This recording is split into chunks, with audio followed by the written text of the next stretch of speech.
breve essa introdução, só para dizer do prazer dessa reunião. É uma extensa jornada, então não vou me alongar, não há a menor necessidade de eu me alongar, só queria fazer aqui meu agradecimento de público ao Banco Mundial, na pessoa do Edson, na pessoa também do André, ambos são funcionários do banco. Obrigado também na pessoa física pela presença, disposição de participar. André, muito obrigado pela organização, por me ajudar a organizar esse seminário. Os méritos são muito mais seus do que meus, porque você conhece essa matéria. Eu sou paciente nesse tempo. Então, dito isso, eu pediria que vocês também fizessem uso breve da palavra para a gente poder dar início aos nossos trabalhos. Quem é que quer falar primeiro? Edson ou André? Por ordem alfabética ou por ordem... O Edson. Vai... Por ordem de hierarquia, que eu sequer sei qual é. Então, é melhor o Edson. Vai. Você, Araújo, é quase imbatível. É isso que eu estava pensando.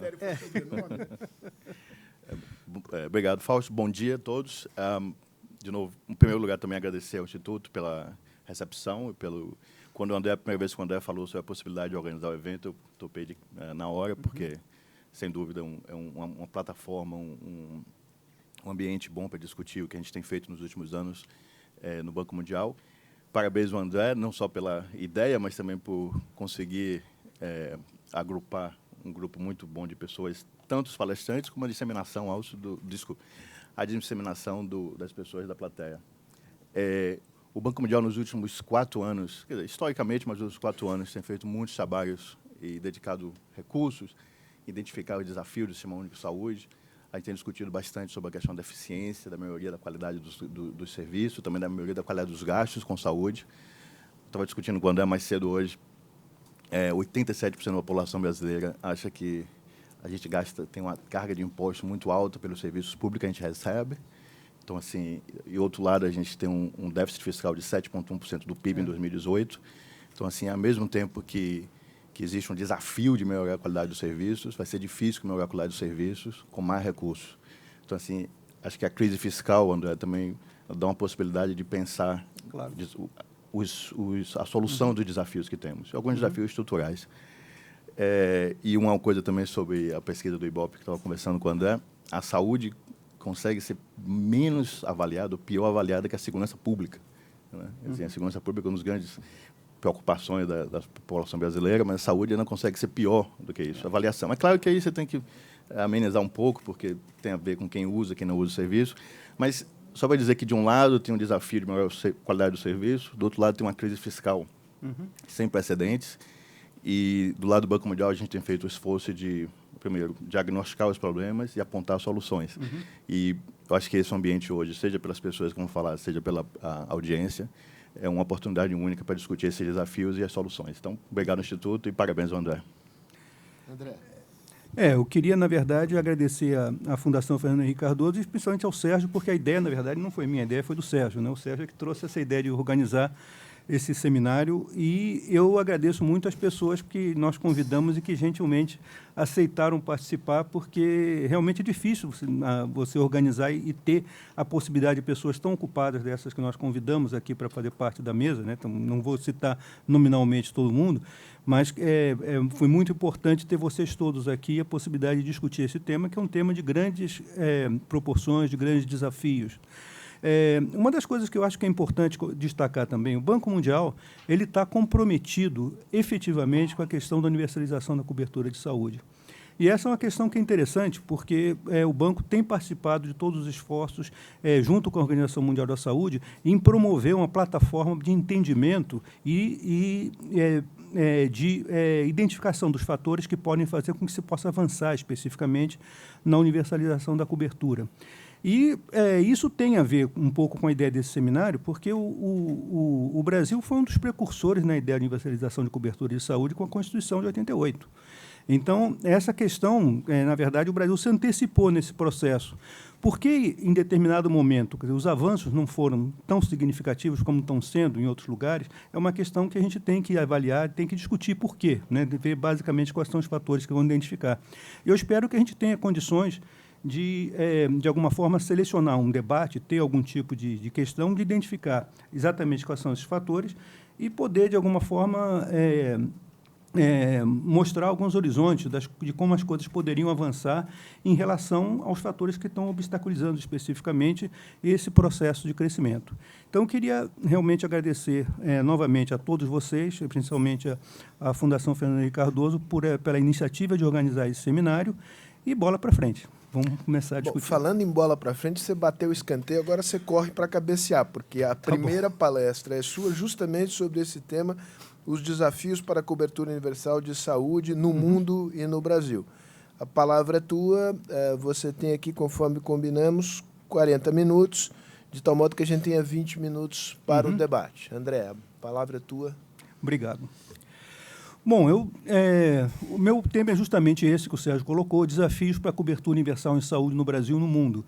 E eu vou me identificar basicamente metade da apresentação, um pouco a como é que essa questão da cobertura universal tem sido avaliada em determinados momentos, e é um compromisso hoje em dia que está identificado, inclusive, nos chamados Objetivos de Desenvolvimento Sustentável, que substituíram os Objetivos de Desenvolvimento do Milênio. Não sei se vocês se lembram, mas os Objetivos do Desenvolvimento do Milênio, criados mais ou menos na passagem dos anos 90 para os anos 2000, ele tinha metas que iam de 1990 a 2015.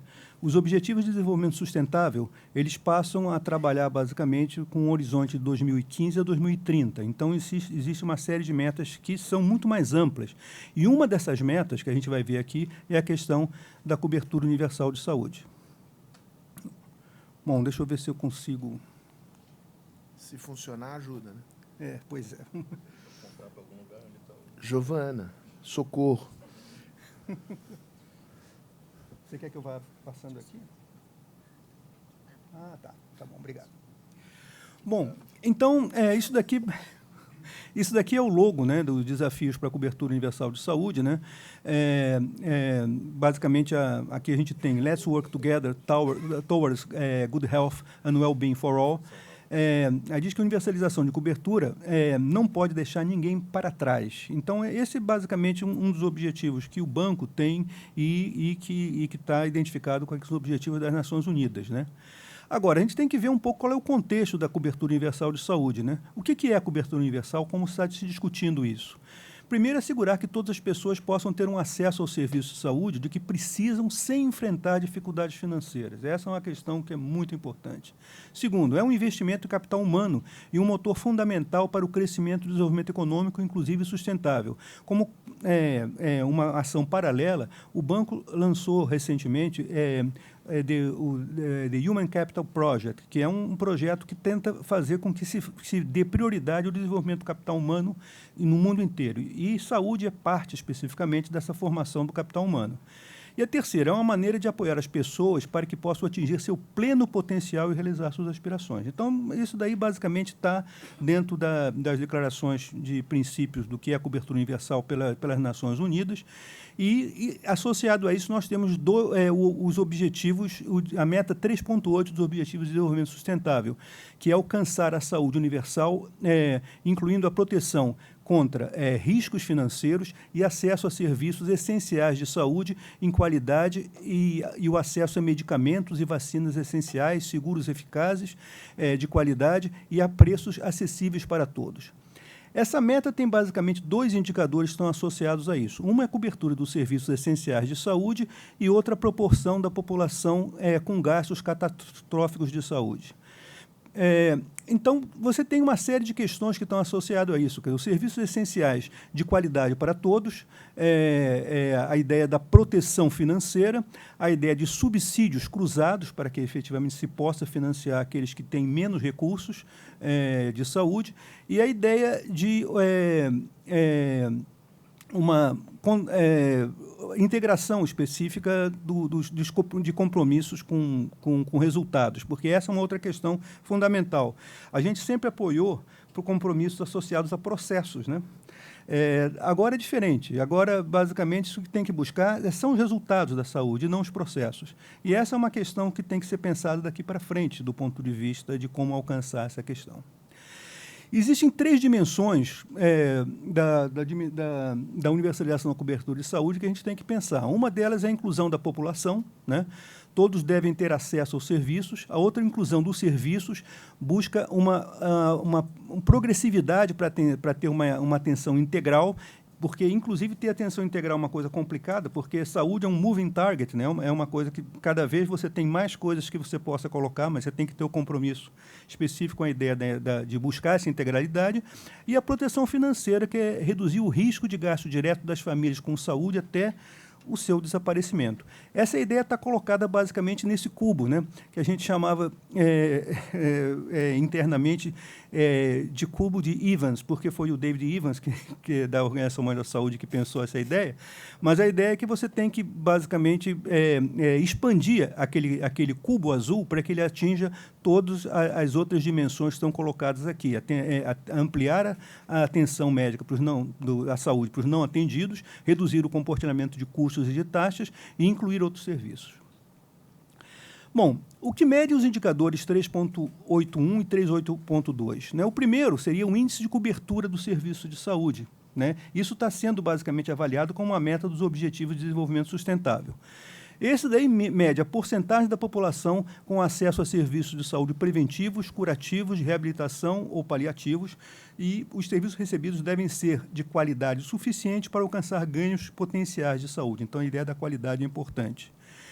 O indicador 3.82, que é o índice de gastos catastróficos em saúde, que é a porcentagem de domicílios cujo gasto direto com saúde, sem reembolso, ultrapassa a capacidade das famílias de pagar, de acordo com diferentes efeitos de gastos estabelecidos, colocando potencialmente essa população em dificuldade financeira. Do jeito que sobem os planos de saúde no Brasil, nós estamos incorrendo aqui nos gastos. Não, eu vou mostrar um pouco os dados que estão associados a isso, porque essa é um pouco a ideia, porque isso daí foi medido recentemente num estudo do Banco Mundial, que foi publicado ano passado, onde ele mede, basicamente, qual é o estado da arte desses Objetivos de Desenvolvimento Sustentável em 163 países, eu acho, né?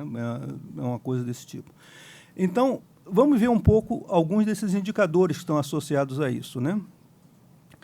A primeira questão, né, quer dizer, esse índice de cobertura e serviço de saúde, o 3.8.1, ele trabalha com 4 dimensões. Uma é a dimensão de saúde reprodutiva e atenção materno-infantil, e tem 4 indicadores associados a isso.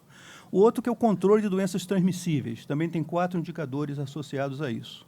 O terceiro, o controle das doenças não transmissíveis, e nesse caso tem 4 indicadores também. E, por fim, a capacidade operacional de acesso aos serviços de saúde, que são 4 indicadores. Então, não dá para você colocar num índice todas as dimensões que cada um quer. Então, agora, existem algumas que são, principalmente dado o nível de desenvolvimento mundial, que são importantes para você medir.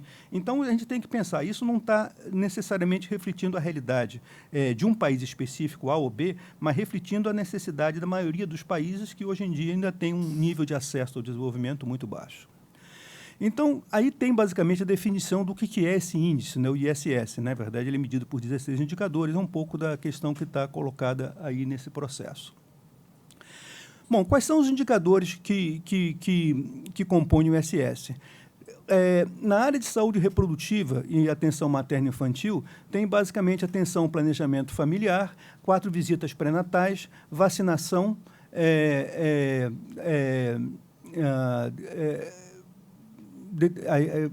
detecção e tratamento de casos suspeitos de pneumonia em crianças, que é uma questão que é importante também. No controle de serviços transmissíveis, a gente tem o tratamento efetivo contra a tuberculose, o tratamento contra o HIV/AIDS, o acesso a necessidades integradoras o acesso a mosquiteiros impregnados com inseticidas, que no caso do Brasil tem poucas áreas que são importantes, mas na África é super importante por causa do problema específico da malária, e o acesso ao saneamento básico, que é uma coisa que todo mundo esquece, mas saneamento básico é um dos principais fatores que reduz especificamente a mortalidade infantil, por exemplo, né? Então são coisas que são fundamentais aí.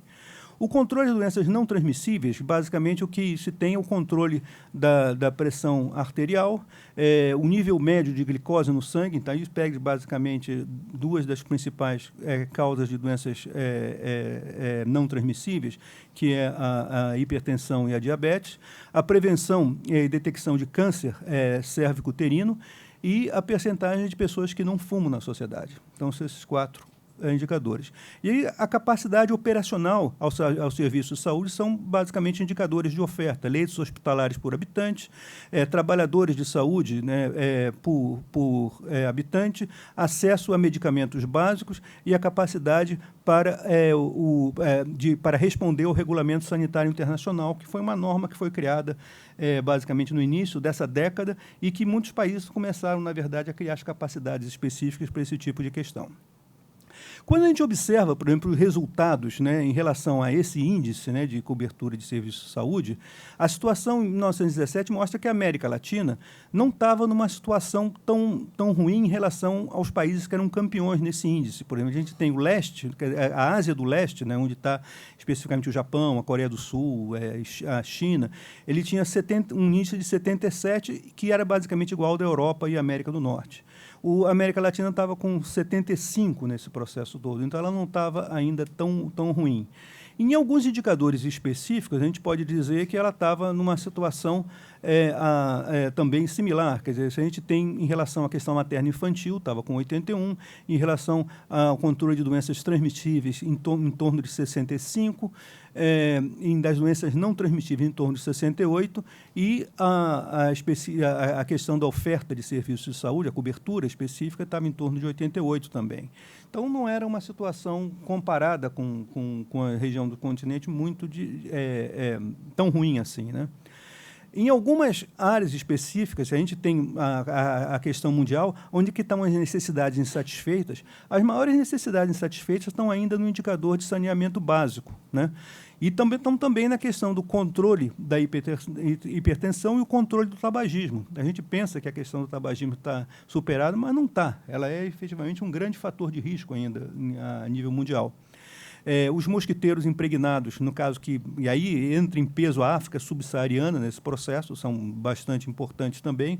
Planejamento familiar, né, também é importante. Depois a gente tem as 4 visitas pré-natais, a vacinação, o tratamento HIV e o tratamento da tuberculose. Preste atenção basicamente no seguinte: quando a gente fala isso daí, a gente está falando em milhões de pessoas, tá? São milhões de pessoas que não são tratadas. Aquela escala de baixo é uma escala logarítmica. Então, quando a gente tem, por exemplo, a ideia de saneamento básico, nós estamos falando em alguns bilhões de pessoas que não têm acesso a saneamento básico. É uma coisa bastante complexa nesse processo. E quando a gente fala em tratamento efetivo da tuberculose, nós estamos falando um pouco menos de 10 milhões de habitantes. Mas, na verdade, são 10 milhões de habitantes de uma população definida. Se a gente pegar a taxa ainda, ela é uma taxa muito alta de pessoas que não têm acesso especificamente a esse tipo de indicador, né? Bom, aqui a gente tem basicamente também uma ideia da velocidade de cobertura em relação a alguma dessas áreas. Então, a gente pode ver, basicamente, que determinadas áreas avançaram muito mais rapidamente do que as outras, especificamente em termos nos últimos anos, né?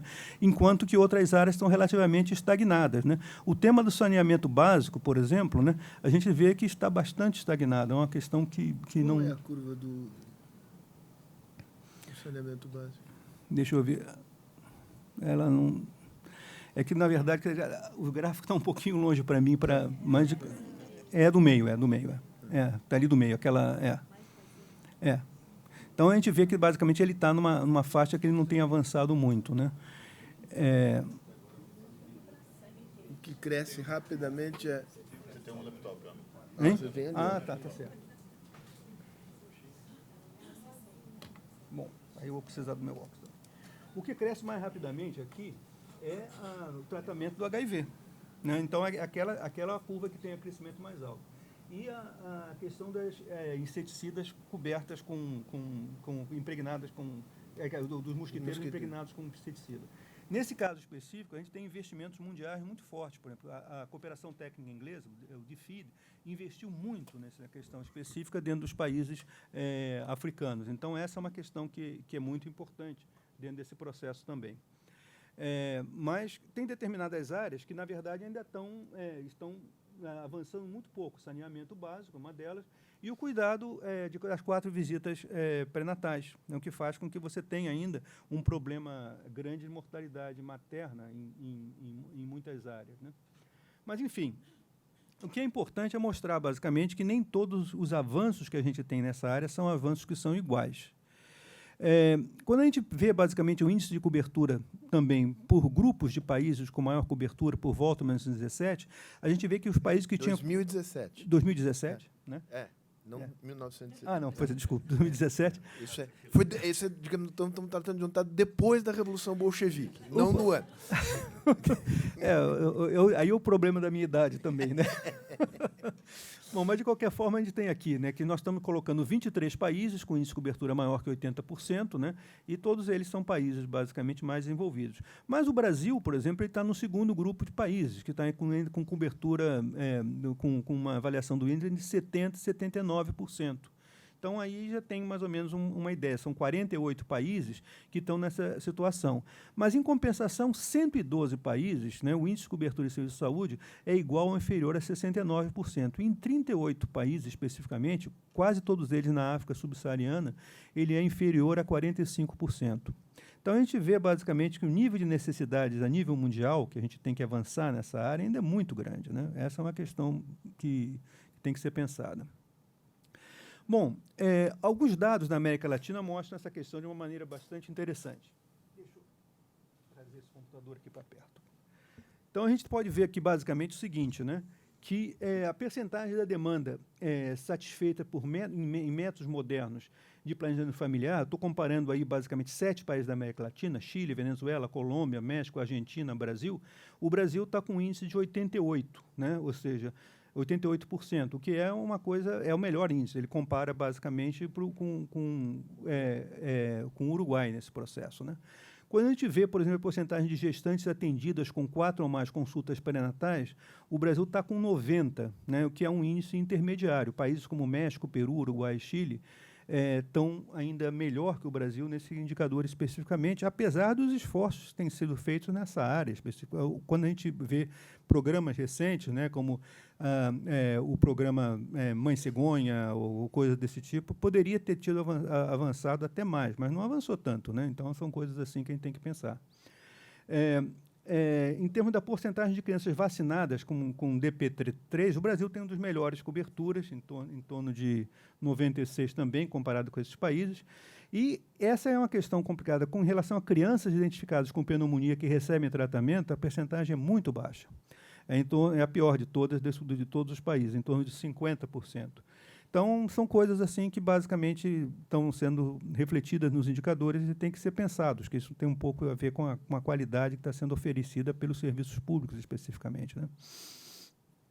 Com relação à dimensão controle de doenças transmissíveis, a gente tem, basicamente, que a porcentagem de pessoas registradas com HIV/AIDS recebendo tratamento, o Brasil tem também uma das mais altas proporções, e o Brasil teve um programa muito exitoso, né, de combate ao HIV/AIDS, que começou nos anos 90, no final dos anos 90, é um dos programas mais bem-sucedidos do mundo. Então, isso dá uma ideia de como é que o Brasil avançou especificamente nessa área também, né?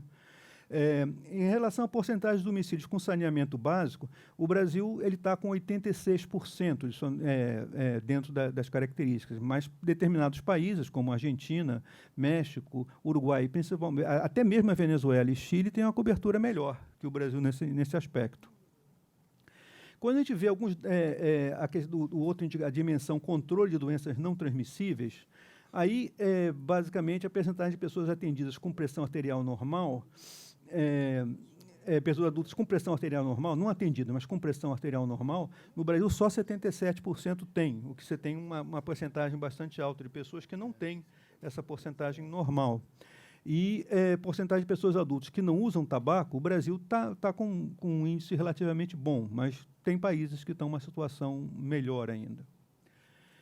Em relação à dimensão capacidade operacional do serviço de saúde, o Brasil tem um número médio de leitos por habitante de 22, que é basicamente igual ao da Colômbia e igual ao do Chile, né? Não chega a ser igual ao do Uruguai e Argentina, que são países que tiveram investimentos anteriores nessa área muito maiores que o Brasil.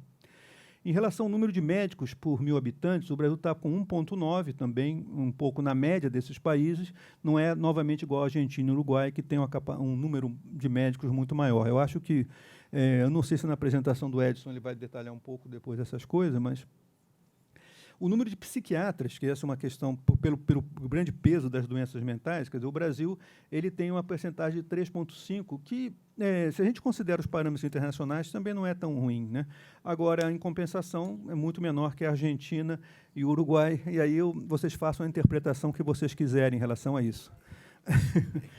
E o número de cirurgiões por 100 mil habitantes, né, em termos dos países selecionados, essa é uma questão interessante, porque o Chile, vocês vão ver aqui, basicamente, é um dos países que tem o menor índice de médicos por 1.000 habitantes. Mas, em compensação, se você observa a relação entre os dois indicadores, 41% dos médicos do Chile são cirurgiões. O Brasil tem uma porcentagem muito alta de cirurgiões também. Isso mostra o peso que ainda é deficiente dado à atenção primária, né? Essa é uma questão que deveria ser pensada. Não digo no caso do Chile, porque o Chile avançou muito na questão da atenção primária, mas através de profissionais que são profissionais não médicos. O Brasil tentou fazer, de alguma forma, isso através da estratégia de saúde da família, que ela avançou até um determinado momento, mas não foi tão avante como ela poderia ter ido, né? E aqui eu coloco 2 indicadores que não estão dentro dos indicadores do Objetivo de Desenvolvimento Sustentado 3.8.1, mas que são importantes. Né? Se a gente vê, por exemplo, a questão da mortalidade materna, o Brasil tem uma mortalidade materna ainda mais alta que determinados países, aí, como especificamente o Uruguai, o Chile, né, e assim por diante, e o México. Mas ele teve uma redução bastante grande, né, da mortalidade infantil recente, né, passou para 60, 48. Eu atribuo isso efetivamente a alguns programas, como o negócio da Mãe Cegonha, especificamente, que teve algum impacto. Mas eu não posso dizer. É uma coisa que a gente teria que, de alguma forma, avaliar como isso foi feito. E com relação à questão da mortalidade infantil, né, aí vocês podem ver que o outlier, que todos os países estão reduzindo, com exceção da Venezuela, que está aumentando a mortalidade infantil por razões óbvias nos últimos anos, de uma maneira bastante rápida, maneira quase exponencial. Mas, em compensação, a gente vai ver que o Brasil teve, em 2015 e 2016, um aumento da mortalidade infantil, que é uma coisa que não era registrada durante muito tempo. Isso pode estar associado a várias coisas. O que aconteceu nessa época? Nessa época era um momento que a gente estava já ainda com um processo onde o Mais Médicos começou a ser implantado, especificamente porque não estava avançando muito a cobertura do PSF. A cobertura do PSF ficou estagnada durante o primeiro governo Dilma, por exemplo. Para os leigos, o PSF é o Programa de Saúde da Família, não aquele exame que a gente faz para detectar se está com câncer de próstata. PSA, aquele é o PSA. Mas, enfim, a gente tem basicamente esse tipo de questão. E a outra questão que é importante também, no caso específico do Brasil, entre 2015 e 2016, isso faz parte de um dos 2 anos onde se reduziu o financiamento global da saúde. A gente tem que o gasto público em saúde global se reduziu entre 2015 e 2016. Então, isso pode estar um pouco associado a isso. Agora, pode ser simplesmente um problema de flutuação e registro. A gente nunca sabe exatamente qual é a qualidade, né, dos registros que estão sendo feitos, e essa é uma questão que a gente tem que trabalhar um pouco melhor também na forma como estão sendo feitos os registros de mortalidade. Mas, de qualquer forma, esse dado é importante. A gente vê aqui, eu coloquei na tabela, mostrando como é que aumentou a mortalidade infantil de 14 para 14,6, mas voltou a chegar a 13,2 especificamente em 2017. Agora, dentro desses países, né, que a gente está comparando, a mortalidade infantil do Brasil ainda é considerada relativamente alta, um pouco mais alta que dos outros países.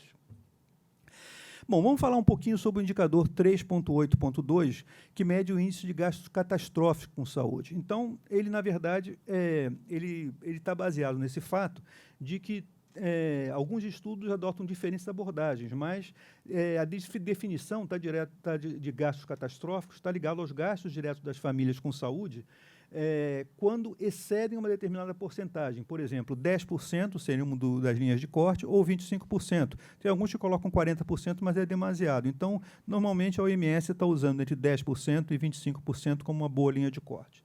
Se a gente vê ao nível da população mundial, 12% das famílias do mundo, ou seja, 808 milhões de pessoas, gastavam mais de 10% do orçamento familiar com saúde ao redor de 2017. E 3% das famílias do mundo, ou 179 milhões de pessoas, gastavam mais de 25% do orçamento familiar com saúde ao redor de 2017. E, basicamente, na América Latina e Caribe, ele tem uma taxa mais alta de gastos diretos de saúde da família. A proporção que chega a 10% é 14,8%, que é maior que a proporção mundial que a gente tem especificamente nesse indicador.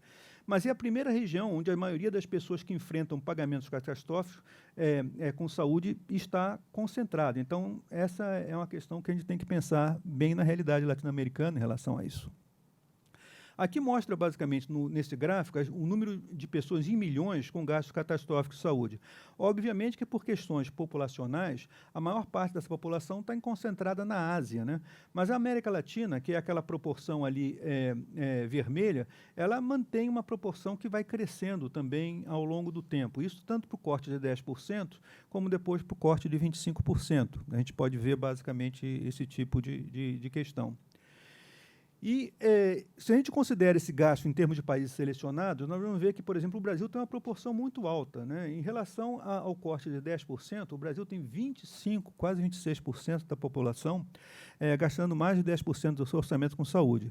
Isso pode estar influenciado por duas coisas. Primeiro, porque boa parte da população mais pobre tem que pagar muito dinheiro por medicamentos. Então, essa é uma questão que ainda está. E, em segundo lugar, a questão que o Sérgio colocou. Quem sabe se os reajustes dos planos de saúde têm sido tão altos, né, especificamente, que, de alguma forma, pode estar afetando esse tipo de comportamento do gasto. Aí, quer dizer, eu tenho aqui, basicamente, o Leandro, que ele podia dar depois, falar um pouquinho sobre isso depois também. O Leandro é o diretor, presidente da Agência Nacional de Saúde Suplementar. Bom, e a outra questão especificamente aqui, que é a percentagem de domicílios com gastos catastróficos em saúde, no patamar de 25%. Aí também, quando o Brasil não está num nível tão alto quanto a Argentina e o Chile, por exemplo, mas a gente tem basicamente pagando em torno de 13,5%, né, da população, das famílias, tem um gasto acima de 25%, que é uma proporção muito elevada. Então, essas pessoas têm uma possibilidade bastante complexa, né? Esse é um outro indicador que eu adicionei aqui, que é o percentagem de domicílios que caíram na linha de pobreza, e aí estou considerando uma linha de pobreza alta, né, porque hoje em dia se trabalha com duas linhas de pobreza, uma de 1,9 dólares per capita por dia, e a outra de 3,1 dólares per capita por dia. Eu estou trabalhando com a de 3,1 dólares per capita por dia. Nesse caso especificamente, 2% da população, segundo as análises que foram feitas recentemente, caíram na linha de pobreza em função de gastos catastróficos com saúde. Então, é uma questão que tem que ser considerada também dentro desse processo, né? Bom, então, se a gente trabalhar um pouco para resumir essa parte, depois passar um pouco mais para a análise do Brasil, né, quais são os principais desafios e soluções para a cobertura universal da saúde ao nível do mundo, né? O primeiro deles é a questão dos condicionantes externos. A gente pode dizer que o nível de desenvolvimento, a organização e valores sociais, o desenho e a institucionalidade do sistema de saúde não permitem aplicar uma solução única daquela one size fits for all, né, que os americanos falam. Na verdade, o uso de tecnologias de informação e pagamento por resultados, né, a ideia do valor, ela pode agilizar processos viáveis de transformação, mas sua implantação deve ser customizada, ou seja, ela deve ser analisada e ver como é que ela pode ser colocada em cada país, caso a caso. A segunda questão, do financiamento, não se trata somente de colocar mais recursos, mas sim de aumentar a eficiência e os resultados com recursos disponíveis. Essa é uma questão que o Edson vai colocar um pouco mais a respeito do Brasil, mas a gente vai ver especificamente que a gente tem um espaço fiscal muito limitado, né, para aumentar o gasto mas a gente tem um maior espaço para aumentar a eficiência. O grande problema que a gente tem hoje em dia, não é só no Brasil, no mundo inteiro, é que os sistemas de saúde chegaram a um determinado nível de limite onde ele tem que aumentar a eficiência. E você tem restrições fiscais bastante complicadas ao nível do mundo inteiro. Quer dizer, essa é um pouco da realidade que a gente tem hoje em dia, né?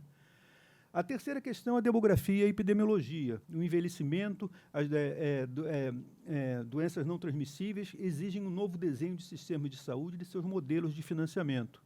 Isso significa um maior controle dos fatores de risco, promoção, prevenção, melhores diagnósticos e detecção precoce, né? São questões importantes, né? E também a saúde centrada no paciente e análise do entorno populacional. Então, esses são fatores específicos que têm que ser trabalhados cada vez mais para o sistema de saúde. A realidade que a gente tem é que nossos sistemas estão essencialmente curativos, e essa é uma questão que tem que ser revertida nos próximos anos, porque a saúde não é somente um direito de todos, responsabilidade do Estado. Ela é responsabilidade de todos. E essa é uma questão que tem que ser colocada de uma maneira muito clara na vida de todo mundo, né? A quarta questão é o tema dos recursos humanos, né? Dos 40 milhões de novos profissionais de saúde projetados para 2030, poucos vão para os países em desenvolvimento, né? Isso é um pouco a análise que a OMS tem feito. E esses países precisam hoje de mais de 18 milhões de profissionais de saúde para alcançar a cobertura universal. É necessário transformar a força de trabalho em saúde, a sua composição, a capacitação e seus métodos de remuneração. Todos esses fatores são fatores que têm que ser pensados de uma forma muito mais dinâmica nos próximos anos. E, por fim, medicamentos, equipamentos e insumos básicos são coisas essenciais. O preço cada vez maior dos medicamentos, né, são um fator especificamente de impedimento, né? Drogas recentemente aprovadas para o câncer e para a hepatite C, por exemplo, têm uma promessa enorme, mas vêm com preços que as deixam fora do alcance na maioria dos países em desenvolvimento. Então, a tecnologia da informação, a engenharia de processos por resultados se pagam e reduzem os custos de saúde. A gente tem um caso muito bom aqui especificamente, que é o que está acontecendo com a empresa Bionexo, que tem, na verdade, fazendo com que os custos hospitalares tenham sido reduzidos simplesmente pela utilização de inteligência da informação nos processos de compra de medicamentos, uma série de coisas desse tipo. Então, são questões que têm que ser pensadas. Bionexo está ocorrendo em que Brasil. país? Não, eu estou falando com o caso específico do Brasil. Então, é uma questão que a gente tem que começar a pensar nesse tipo de coisa. Bom, então vamos ver a questão dos desafios do SUS. Eu coloquei uma piadinha aqui, né, que diz assim, mas se você não tem nada, por que está na fila do SUS? É que até eu ser atendido é provável que eu fique doente. Isso daí resume um pouco um dos principais problemas que a população sente em relação ao SUS, né? A demora no atendimento, o fato de ficar em filas intermináveis ou ficar em corredores, em macas de hospital, é um dos problemas fundamentais que o SUS vai ter que enfrentar daqui para frente. Mas existe uma série de questões que são importantes que a gente tem que destacar no caso do SUS. A gente pode dividir o SUS, basicamente, em 4 fases aqui. Uma seria a fase da concepção do SUS, que vai de 88 a 93. E aí a gente pode dizer que o SUS foi uma inovação no marco das políticas públicas mundiais em países em desenvolvimento. Ele teve um avanço na questão do conceito de cidadania, no conceito de incorporação de direitos, que foi uma coisa fundamental. E eu acho que, nesse ponto de vista, né, nessa época, numa época que pouca gente discutia cobertura universal de saúde, o SUS foi um dos primeiros países a prometer e colocar isso na sua Constituição. Então, é uma coisa que tem um mérito muito grande nesse processo, porque resgata um ambiente de cidadania que é muito importante. A ideia era o acesso universal, gratuito, igualitário, integral de saúde, com descentralização e comando único em cada esfera de governo. Vocês todos sabem quais são os princípios do SUS. Participação social através de conselhos de saúde, financiamento garantido pelo orçamento da Seguridade Social, que foi uma coisa que veio depois. Mas ele teve uma série de problemas. Primeiro, nessa fase ele não foi implementado, né? Entre 88 e 93 não existiu implementação do SUS, e basicamente isso se deveu à hiperinflação e à economia política desfavorável que existia naquela época, né? Os gastos públicos com saúde entre 89 e 93 tiveram uma queda real de 35,2%, e os gastos federais com saúde caíram 46% no mesmo período. Então, essa foi uma fase que, apesar de todas as promessas, ela praticamente não se realizou, não aconteceu nada nesses anos. A implementação do SUS, que vai de 94 a 2002, é que efetivamente passou a ser uma fase importante. Eu escrevi um artigo há pouco tempo no meu blog, que eu coloco que o SUS não existiria se fosse o Plano Real. E essa é uma questão que é absolutamente verdadeira. O Plano Real ele cristalizou, ele consolidou as opções para que houvesse o SUS, do ponto de vista da sua implementação. Então, isso tem uma série de questões aí. Primeiro, o Plano Real estabeleceu um ambiente econômico para a implementação do SUS. Entre 94 e 2002, os gastos públicos em saúde cresceram 75%, que só foi possível num contexto das taxas anuais de inflação baixaram para o patamar de 4 para 1 dígito. 75% em termos reais. Em termos reais. Em termos reais. Eu estou colocando isso com a análise que eu fiz no meu blog, está falando em dólares constantes de 2018. Eu tentei atualizar para até 2018. Então, os dados mostram basicamente isso. O processos automáticos de centralização dos recursos federais em saúde nos estados e municípios começaram a existir através das normas operacional básica, né? A NOB 96 do SUS, que foi um marco na definição específica do que gerou o funcionamento do SUS. E a valorização da atenção básica à saúde com a adoção de programas como os agentes comunitários de saúde, o PACS e o Programa de Saúde da Família, o PSF, gastos com atenção básica passaram de 11% para 20% em 95 e 2002. Quer dizer, isso foi também o primeiro salto que a gente teve com uma preocupação específica de incorporar o tema da atenção básica da saúde nesse momento. 11 para 20 do gasto total em saúde. Do gasto total em saúde. Né? Bom, entre 94 e 2002, é uma fase que a gente podia... ainda nesse período, né, a gente tem a consolidação das esferas estaduais e municipais como gestores do sistema de saúde. Naquela época não existiam ainda. Né? A implantação de transferências fundo a fundo de recursos entre esferas de governo. A introdução de mecanismos de programação e transferência de recursos baseados em critérios técnicos, epidemiológicos e resultados operacionais. E o estabelecimento de mecanismos de controle e avaliação de resultados. Quer dizer, todas essas questões foram questões fundamentais no seu momento de implementação naquela época.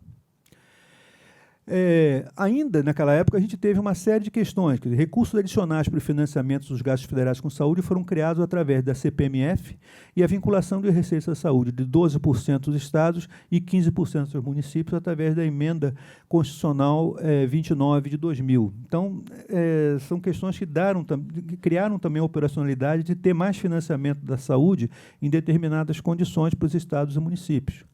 A implantação das organizações sociais e parcerias público-privadas, aumentando a autonomia da gestão dos hospitais, estabelecimentos de saúde livres das amarras e ineficiências do setor público.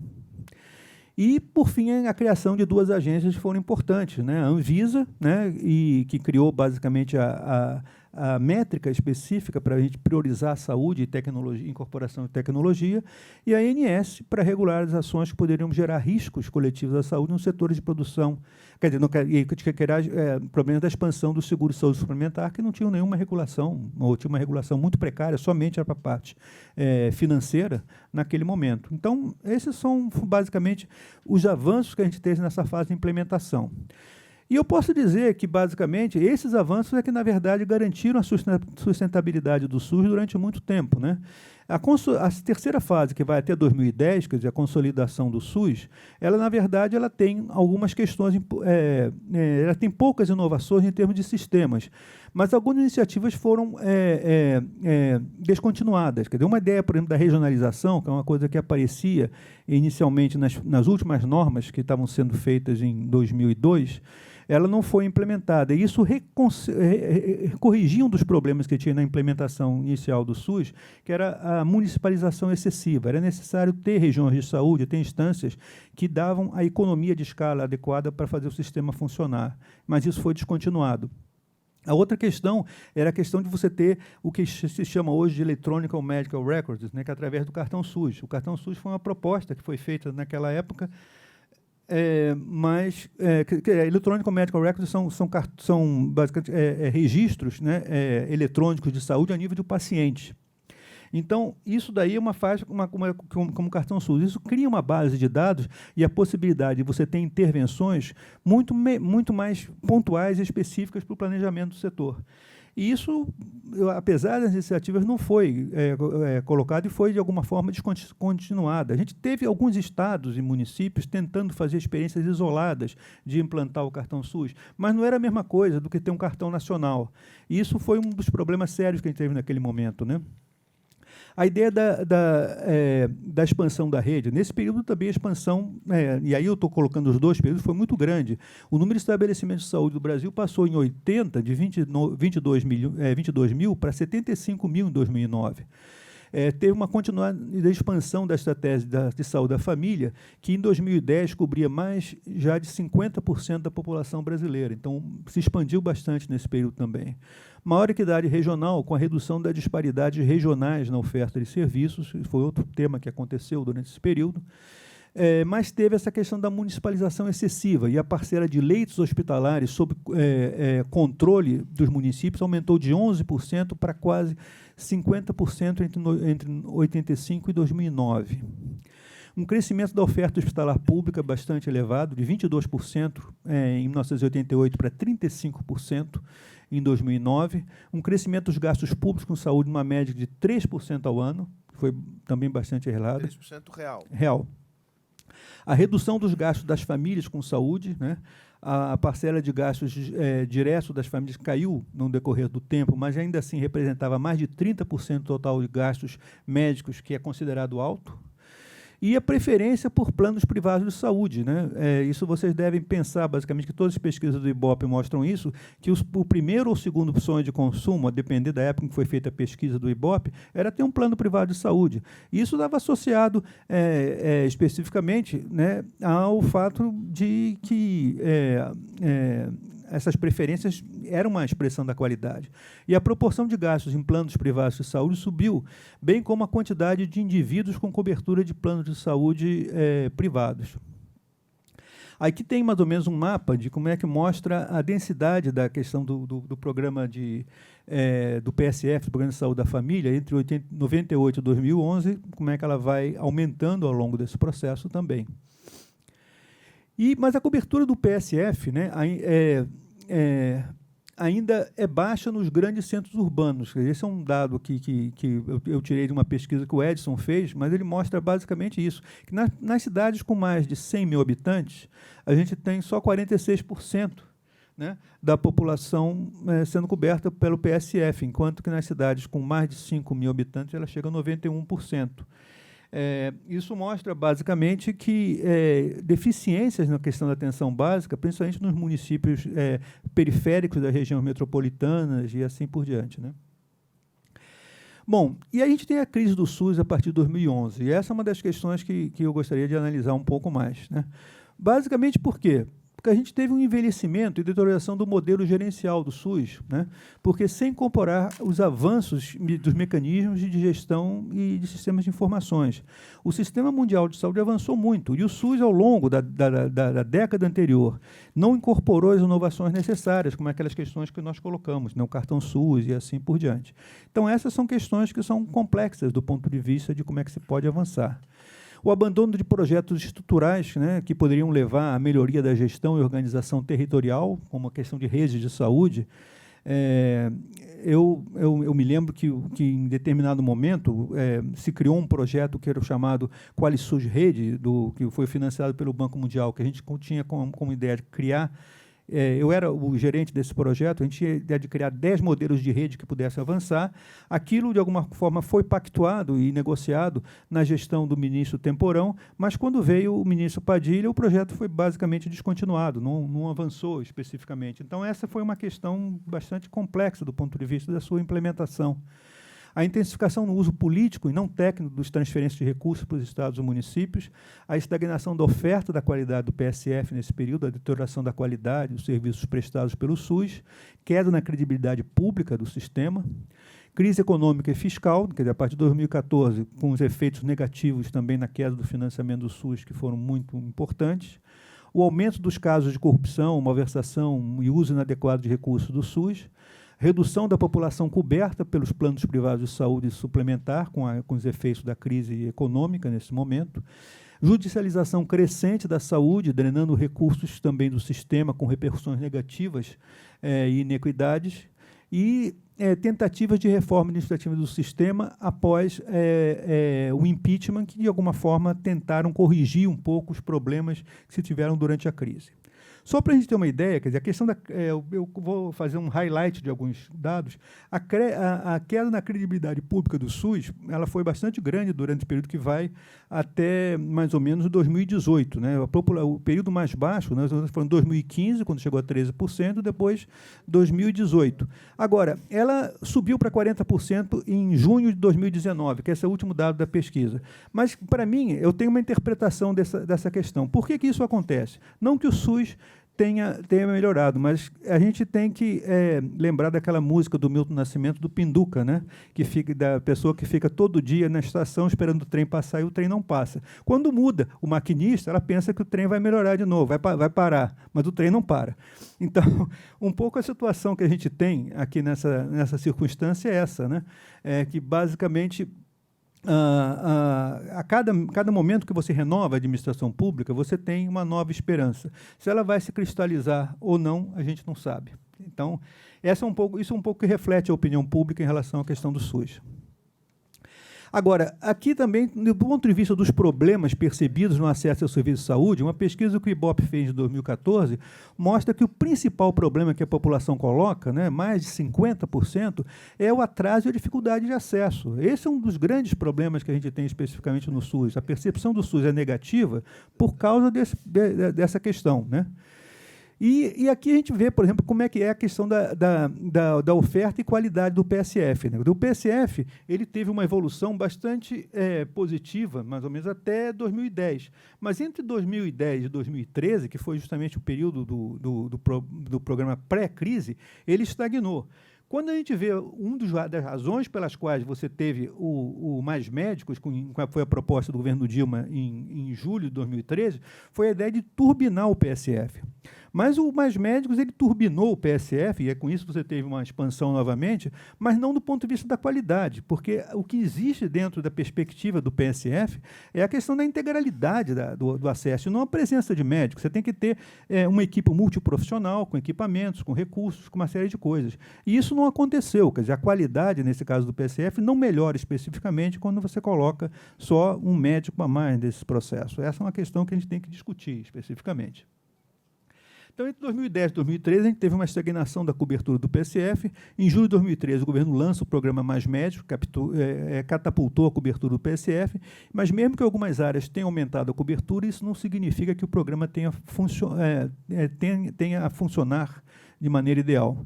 A qualidade dos médicos cubanos, segundo muitos, deixava a desejar, e a falta de recursos de supervisão pode ter levado a problemas como o aumento da mortalidade infantil entre 2015 e 2016. Aqui a gente tem uma ideia também da distribuição dos médicos, né, como é que ela é desigual no Brasil. Você tem estados que têm uma oferta de médicos muito baixa, especificamente. Então, essa questão da desigualdade do acesso é um outro problema que tem que ser pensado ao nível nacional. Com relação à questão da cobertura da saúde suplementar, a gente vê que, basicamente, a saúde suplementar perdeu de 2 a 3 milhões de pessoas entre o início da crise, em 2014, e hoje em dia. Eu acho que o Sequim, que está aqui, ele pode dar números melhores, que ele é novamente o diretor do IES, que é a principal fonte de informação de dados específicos sobre saúde suplementar no Brasil. Um trabalho excelente que tem sido feito pelo IES nesse processo. E é lógico que são dados que são realmente extraídos também da própria ANS e tudo, né? Mas o IES tem feito um trabalho de análise muito bom. E aqui a gente tem basicamente a ideia dos gastos com saúde, né? Nos gastos com saúde, a gente tem basicamente a ideia de que o gasto público com saúde per capita de 2004 a 2014 ele cresceu 5,3%. E o gasto público federal com saúde per capita, 4,1%. Tudo isso foi muito maior do que o crescimento do PIB per capita. Então, de alguma forma, mesmo sendo muito baixo, né, houve um esforço ao longo dos últimos anos para tentar aumentar especificamente o gasto público com saúde. Mas o Brasil ainda gasta muito, muito pouco em termos de proporção do gasto público sobre o gasto total. A média dos países da OECD tem em torno de 70%, né? 60% a 70%. Na América Latina, países como a Colômbia, Costa Rica, Uruguai, estão gastando em torno de 71%. O Brasil estava gastando 45%. Era a proporção mais baixa em termos de gasto público com saúde como porcentagem do gasto total que a gente tem dentro da região.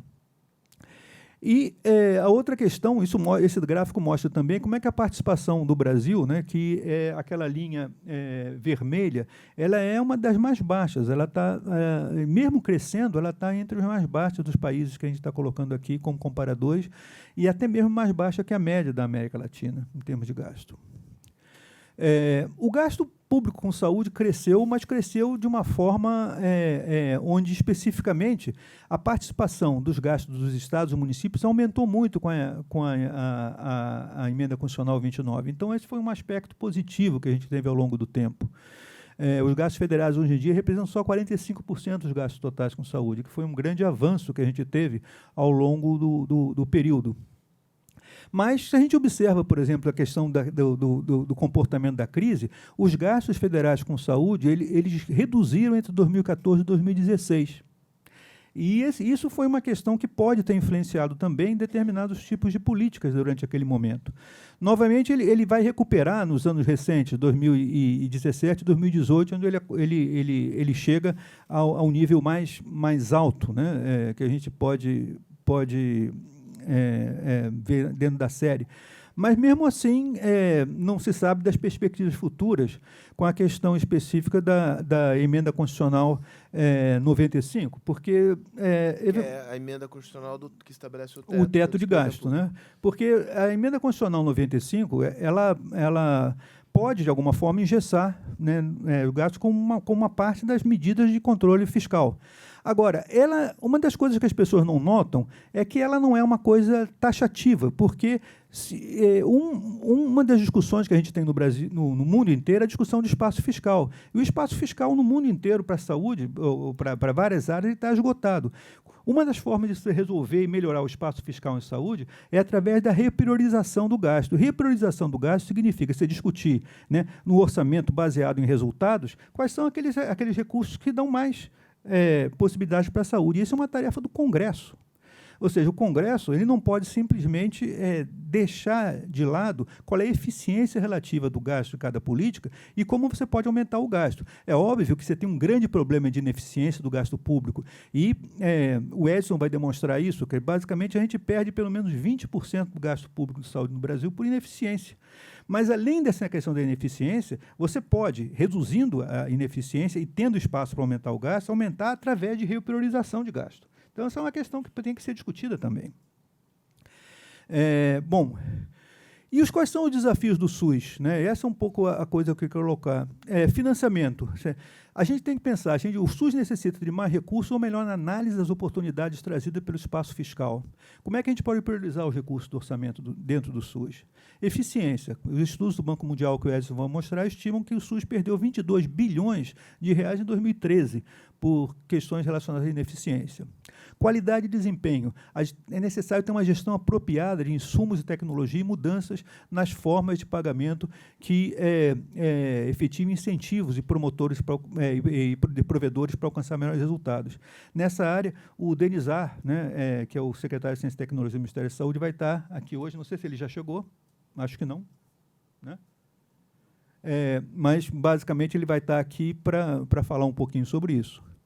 Modelos de gestão mais eficientes, a ideia de redes de saúde com portas de entrada para intensificar a promoção, prevenção, diagnóstico e uma priorização especificamente de uma atenção básica voltados a resultado. O Erno também acho que vai estar aqui hoje, né? Ele já está aí. Isso é uma questão que é muito importante. A integração público-privada, sinergias entre o financiamento público e o privado de saúde, especialmente no que diz respeito ao uso da saúde suplementar, a ideia de como é que você vai integrar o pluralismo, né?